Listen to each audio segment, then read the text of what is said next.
Wow. Death knell, huh? That's how the Scottish Plant Owners Association's describing the autumn budget. Seriously, is the budget really that bad for plant hire in Scotland? Well, 350 plant hire companies, most of them independent. Yeah, and they employ what, like 42,000 people? But we're Okay, wait. talking serious contribution to the economy, right? 7.4 billion to be exact is what they claim. Hey. So yeah, their voice carries some weight, not just some disgruntled small business owner. Right, so what exactly has got them so fired up about this growth budget? It seems a little counterintuitive, doesn't it? Well, there are a few things they're not happy about, but the big one, the one that really seems to have them spooked, is this whole thing about business property relief and agricultural property relief. They're getting rid of them, 100%. Okay, so those are both related to inheritance tax, right? Yeah. But how does that directly impact plant hire companies?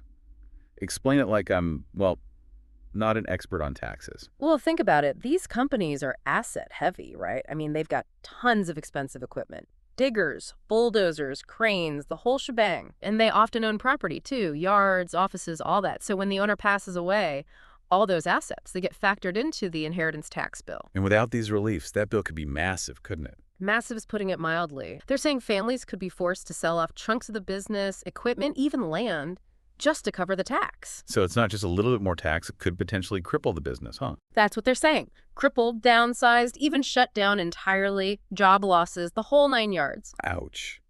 So it's not just about the money, it's about losing the family business, the legacy. Right. The SPOA calls it an attack on generational wealth transfer, basically making it almost impossible to pass on a business to the next generation. Someone passes away and then boom, massive tax bill. Yeah, and this SBOA also makes a point about, well, life's unpredictable. What if someone dies suddenly? No time to plan, no way to soften the blow. Okay, so that's one big concern, the inheritance tax thing. But they're upset about other stuff in the budget, too. Oh, yeah. They're calling it a triple whammy on top of everything else.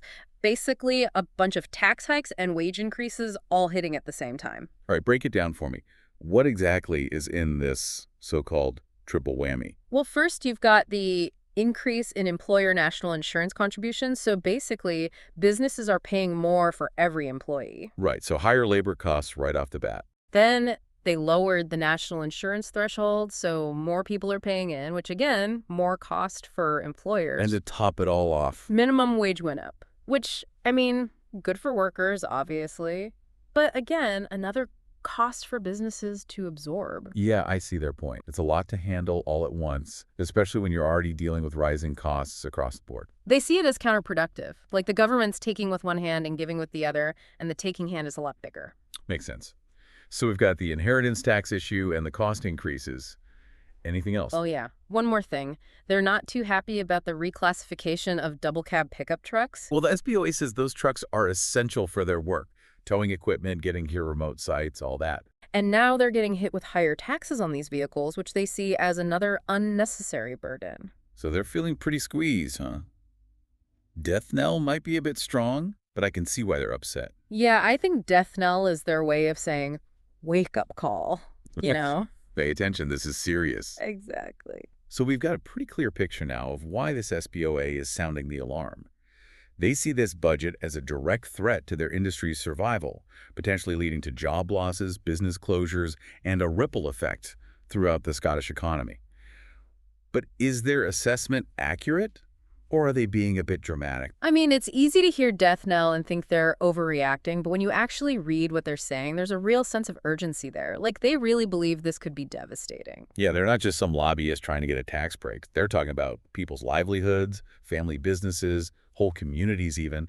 And they keep bringing it back to the human cost. Yeah. Like, one example they give is, a small plant hire company that has to lay off a worker because they can't afford it anymore with all these extra costs. Right, and that's someone with a family, bills to pay, their whole life gets disrupted. Exactly. And it's not just about job losses either. They talk about how these costs will make it harder to invest in new equipment, expand the business, all the things you need for growth. Yeah, they're basically saying, you want growth, this is how you kill it. Right, and it ties into their point about the bigger picture, the Scottish economy as a whole. They see the plant hire industry as this, essential part of the ecosystem. It supports construction, infrastructure, even agriculture. So if plant hire struggles, everyone struggles. That's their argument.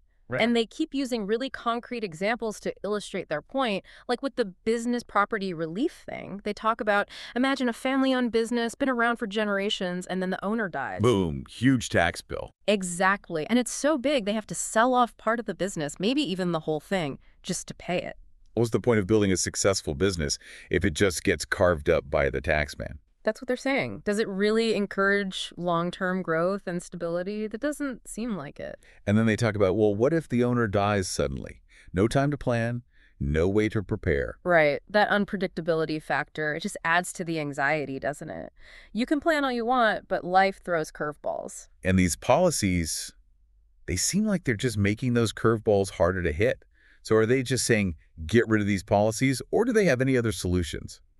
Well, they don't really go into specifics about alternative solutions, at least not in the stuff we've seen. I think their main goal right now is just to raise awareness, get people talking. Like a big wake-up call. Yeah, exactly. Yeah. And they're urging their members to actually do something about it. Lobby their MPs, make some noise. So they're not just sitting back and taking it. Nope. They're trying to be proactive, get involved in the political process, try to change things. Good for them. It's easy to feel powerless when it comes to big economic stuff. Right. But they're showing that you can fight back, make your voice heard. Absolutely. And they keep hammering home the point about the human impact, the jobs, the families, the communities. It's not just about numbers on a spreadsheet. Exactly. There are real people behind those numbers. So they've sounded the alarm, they're calling for action. Yeah. But are they right? Mm. Is it really that bad?